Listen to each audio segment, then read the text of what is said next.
Graduating 2020 What Next is a webinar presented by myself, Jane Mokes, of the National Careers Service, designed to support you after you graduate.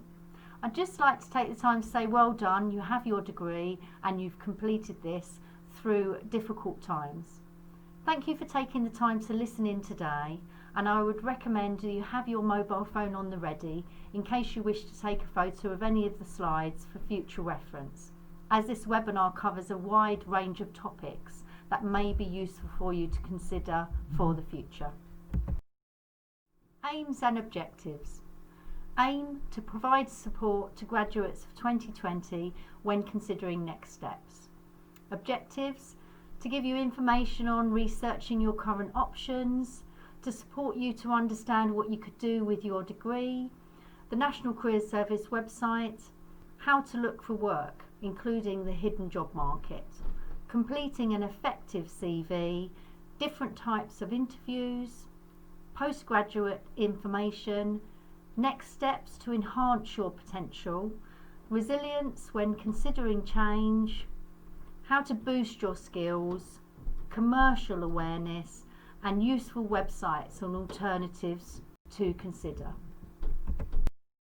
A theory of career choice management when considering a plan of action, and this has 4 key steps. Self-awareness: what do I want from my future career? Opportunity awareness: what career options are available or even suitable for me right now? What is required of a successful candidate, and do I have the required experience, skills and qualifications? A lot of people tend to get stuck on the first stage, as some people tend to think about what they can do and not what they want to do as well. This can be influenced by other people, or also due to the coronavirus, that this might be influenced by opportunities available. However, being self-aware in your choices is imperative for your own autonomy over what you choose, and then you'll feel happier about your choice. It may be worth having a short-term plan in line with availability and a long-term plan in line with your preferences. I think it might be useful to talk about your different options to consider, and I'm fully aware that these may have changed due to the coronavirus, and opportunities will be different for you, and it might be that things take a while to improve.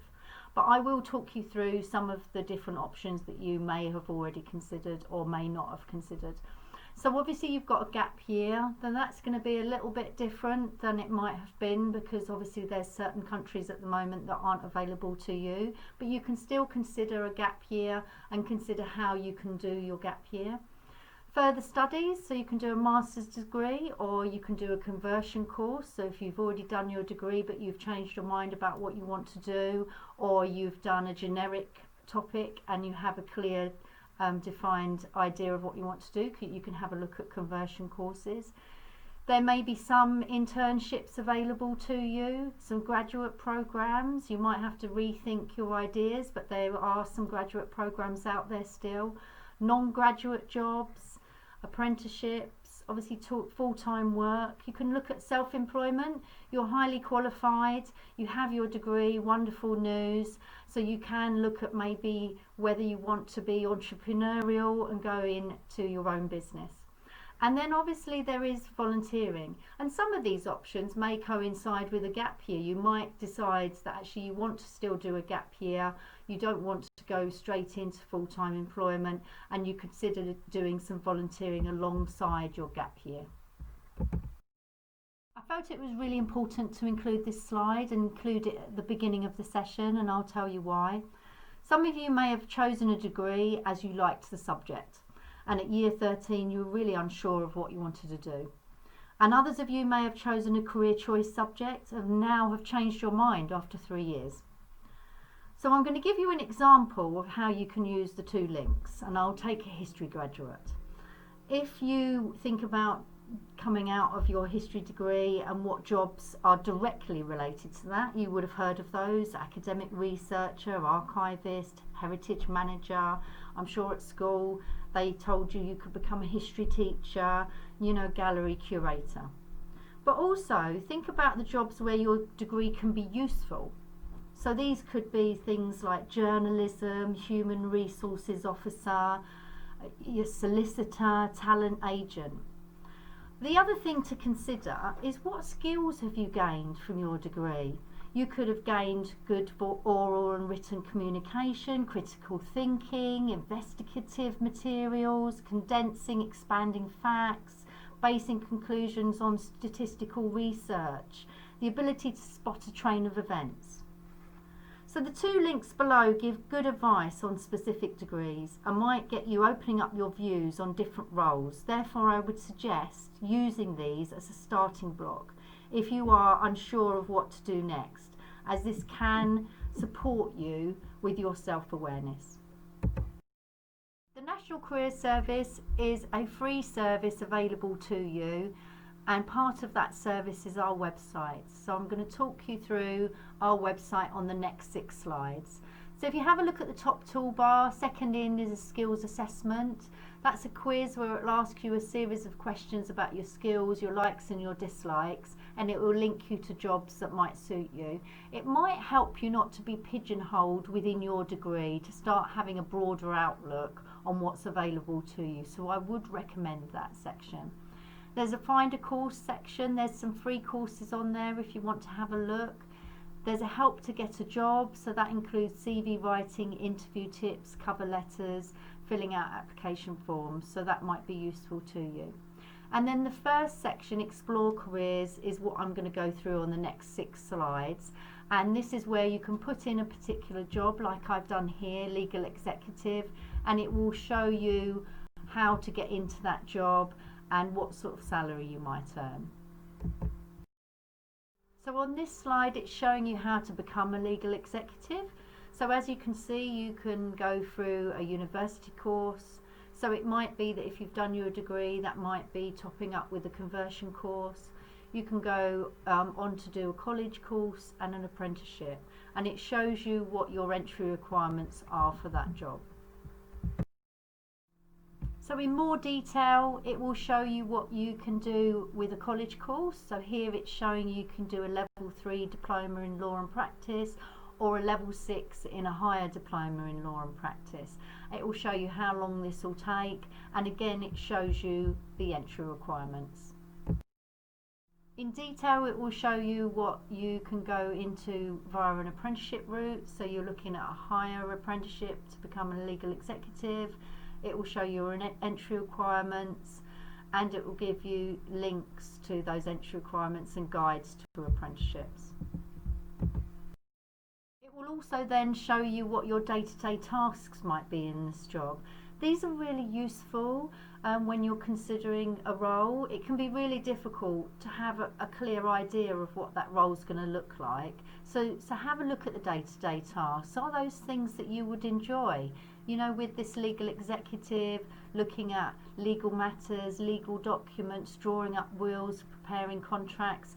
And I'm fully aware that in every job there'll be jobs that you enjoy and jobs that you don't enjoy. But if you start looking at the day-to-day tasks and you don't like the idea of any of them, then that gives you a clear indicator that maybe that job isn't for you. The job profile also gives you details on skills and knowledge of that particular job. So it's good to look at the skills and knowledge. Also, this is something you can use for your own CV. So if you're going for a particular job, you can have a look at the job profile and just have a look at the skills and see if you've got those skills on your CV and if you have those skills. So it's a useful tool. This slide is to show you the Prospects website. It's very similar to the National Careers Service website. However, it is designed to support graduates and students, and therefore it is tailored more to your specific needs. It has the same information that we have on, but additional information for graduates. I would also say they do have a skills assessment quiz as well as ours. This is something that I used when my son was in his second year of university, and actually it was so useful that he went on to look into the job that it suggested for him, and he is now pursuing that career. So do consider Prospects as well as the National Careers Service. I would also recommend you having a look at the link below. COVID-19 is making graduate recruitment challenging, but there still are some opportunities out there. So do have a look at the link and see whether that can be useful for you. The next two slides are going to focus on effective ways at looking for work. Some of you may have had part-time employment or volunteered whilst at university and might have used some of these forums before. Job websites such as Indeed, Monster Jobs and Jobs in Kent are really useful. Just make sure your most up-to-date CV is on these websites. Social media is a good forum to use. LinkedIn is a really good professional forum, and Twitter, you can always add companies onto your Twitter page to find out more information about them. Professional organisations, graduate schemes. DWP is really useful. They're on my Twitter page and I find information and advice on jobs all the time on there. You can network through friends and family, and also the hidden job market, and I'm going to talk more about this on the next slide. The hidden job market. This is the term to describe jobs that are not publicly advertised by the employer. In today's market, especially with the lockdown having an impact on the jobs market, it is important to think of alternative ways to find vacancies to be able to capture all opportunities available to you. Therefore, what percentage of jobs are advertised, and what percentage of job seekers are looking at the advertised jobs? As you can see here on the slide, 40% of jobs are advertised and 80% of job seekers are searching for jobs in this way. Therefore, considering the hidden jobs market might put you ahead of your competitors. I myself gained this job through the hidden job market in this way by putting feelers out to my friends, and I heard about this role through a friend via a text, who then, interestingly enough, became my boss. So therefore, have a look at what's on this slide, the different ways of looking at jobs in a different way. So the next 9 slides, I'm going to support you completing an effective CV and what you might want to consider when you're looking at CVs. What I would say is it is quite useful to have more than one CV. So it might be that you've come out of university, you're thinking of taking a gap year, but you want to get part-time work, maybe in retail or hospitality and catering. There's one CV. And it might be that actually your career goal is to become a solicitor, and that's your other CV. So have a think about having a combination of CVs, because if you just have one generic CV, it might not be targeted enough. Just to let you know, the National Career Service can support with CV advice, so do give us a call if you'd like someone to give you additional advice on top of this webinar today. Prospects have a lot of information on different CVs, graduate CVs, so have a look there, and your own university website can support you as well. I've given you 3 links here. The bottom one is for standout CVs, and they have some really good tips and advice on there too. So let's focus on the flow of the CV first. However, what I would like to say to you before I talk through CVs is do be careful what information you find online. There'll be a lot of information that's quite outdated, templates that are outdated. So do think about the flow of the CV and how you put this together. So I'll talk you through this through the slides, but this is how you would lay it out. You'd have your personal details first, then your profile, then your skills and qualities. Quite often the skills and qualities is the section that people forget to put in, and it's so important. Your employment history goes next, your education and training, your interests and your references. So have a think about the layout and how you've got yours at the moment.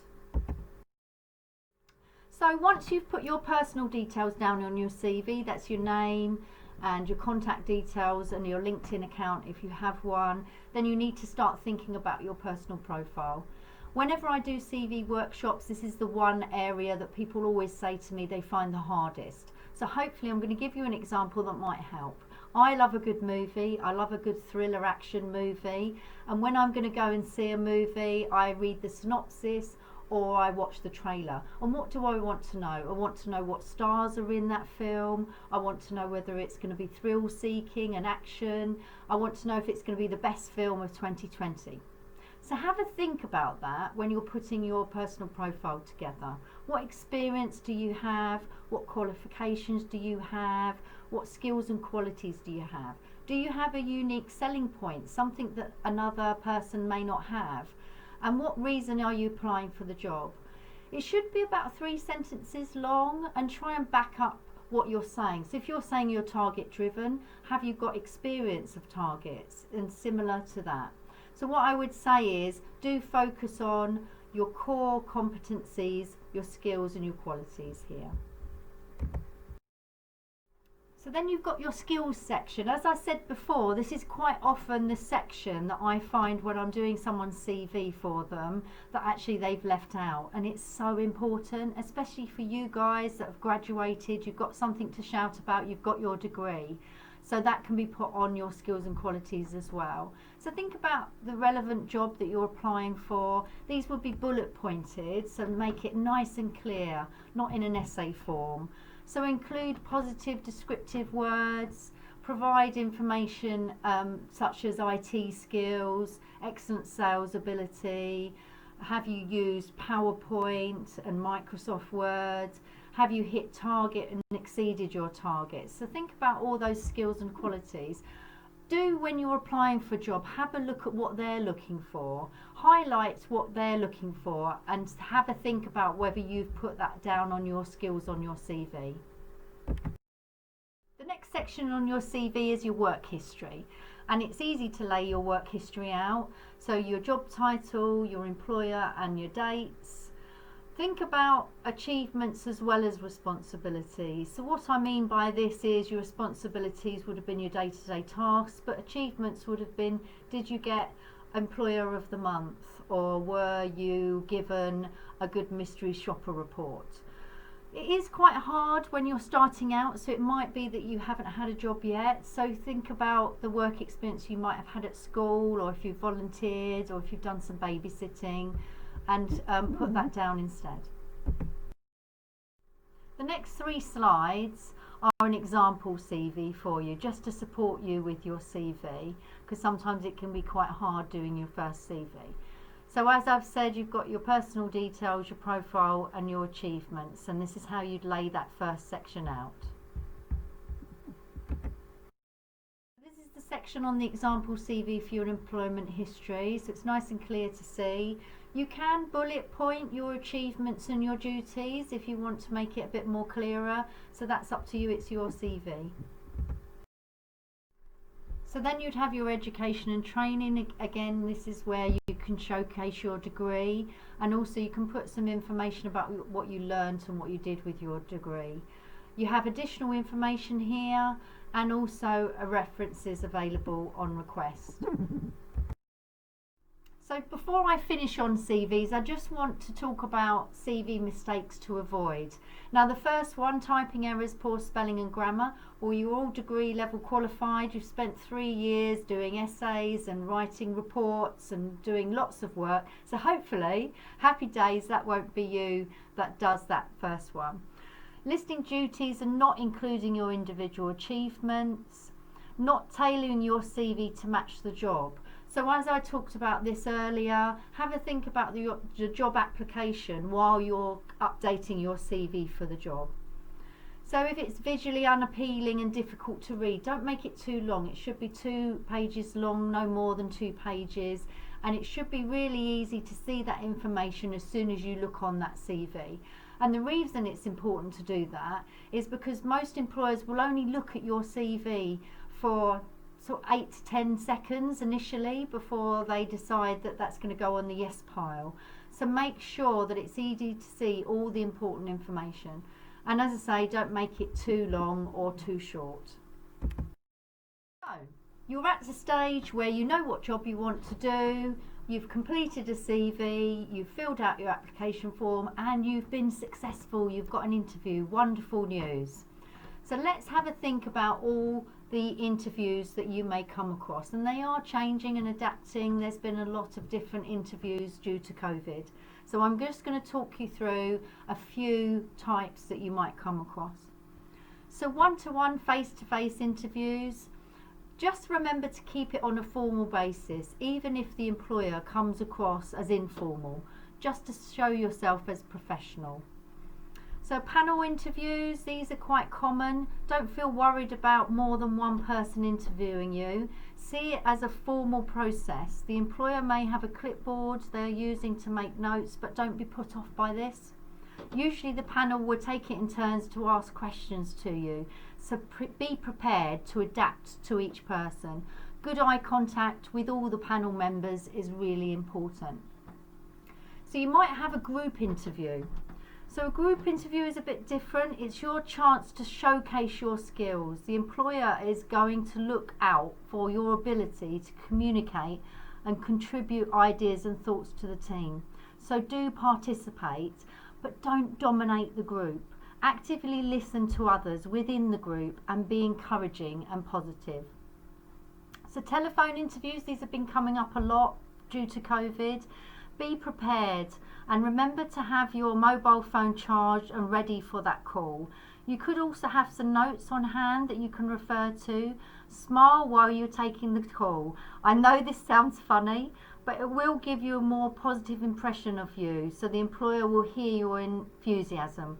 Obviously, don't smile so much that you make yourself laugh, but do have an enthusiastic voice. So then you've got Skype interviews. Remember to have your eye level to the camera and still dress appropriately. Also prepare your surroundings and make sure you have a quiet, uninterrupted space to use. You can use your headphones, so consider if this is the best form for you to use for your laptop. I would recommend a trial run to make sure everything is working okay. Sometimes you might come across a competency-based interview. Employers will be looking to see if you have the skills they require for their specific job role. Check the job specification and think of 4 or 5 examples of each. You won't look competent if you can only provide one example. There is additional information on the prospect's website for competency-based interviews, so have a look on there. And then you might be given a trade test. For example, a construction company might ask you to work a day to see what you are like at actually doing the job. A hairdresser might ask you to cut and blow dry some hair so they can observe your skills. So don't say you are qualified in something you are not. Okay, and then a really good website is Glassdoor. I've put it on the bottom here because if you want to check out the company you're interviewing for, then you can do this on Glassdoor. Next steps to enhance your potential. So some of these we've already covered through the webinar. However, I thought it was a good idea to do a bit of a recap. So gaining labour market information and commercial awareness.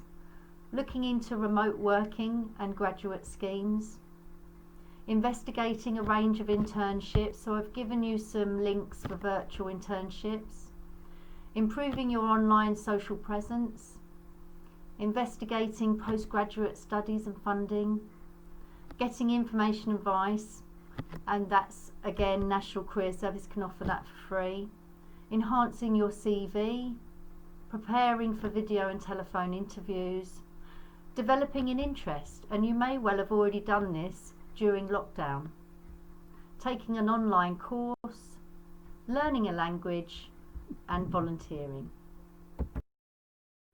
It's really important to be self-aware of your own resilience in difficult and challenging times.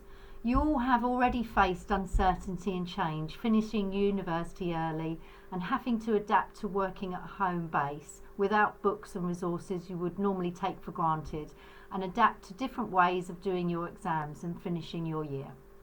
This must have been a huge change for you and not one that you chose to be in. Kurt Lewin's 3-stage change model is a useful tool to becoming self-aware when adapting to change. The first stage is about becoming aware of the need for change and recognising that that change needs to happen. And this is when we start to unfreeze. The second stage is making the change and looking at what needs to be implemented to put this in place. And the final stage is freezing again once change has taken place. Kurt Lewin considered the uncertainty and resistance to change, and this is worth you considering for yourself with the changes that you are going to undertake following finishing your education. I thought it might be useful to talk about boosting your skills and further education. So the National Careers Service do offer some free courses on the Skills Toolkit. FutureLearn have some free degree level courses. There's information on postgraduate studies on the Prospects and the Government website.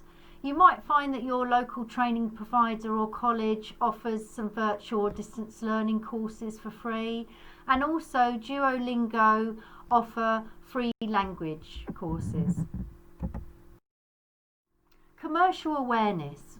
So commercial awareness is the ability to understand what makes a business or organisation successful through either buying or selling products or supplying services to a market.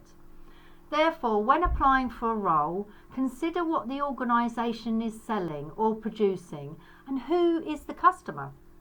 Then consider where you can fit in within this organisation and what unique skills and attributes you can add to increase productivity. An example of this would be if you were applying for a job in Apple. Therefore, think about what Apple produce and sell. They are a prominent hardware and software company, best known for its series of personal computers, iPods, and innovative marketing strategies for their products. Therefore, where do you fit into the firm? Have you owned their products? Do you fit into their target market? And what can you offer Apple to support with their productivity?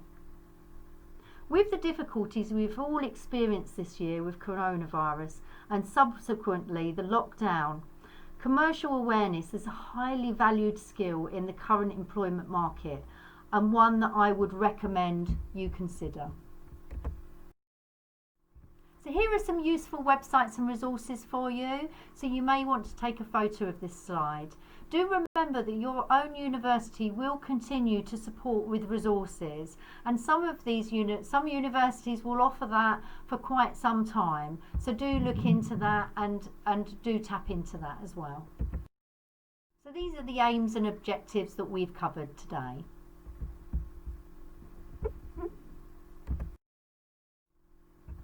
You can access the National Careers Service to get some additional support if you feel this is necessary for you, and you can do this via telephone or you can go online onto our website. Thank you for listening and watching today to this webinar. I wish you all the best success in the future, and just to let you know, we do have further webinars to look out for. If you wish to book an appointment with an advisor today, please use the following.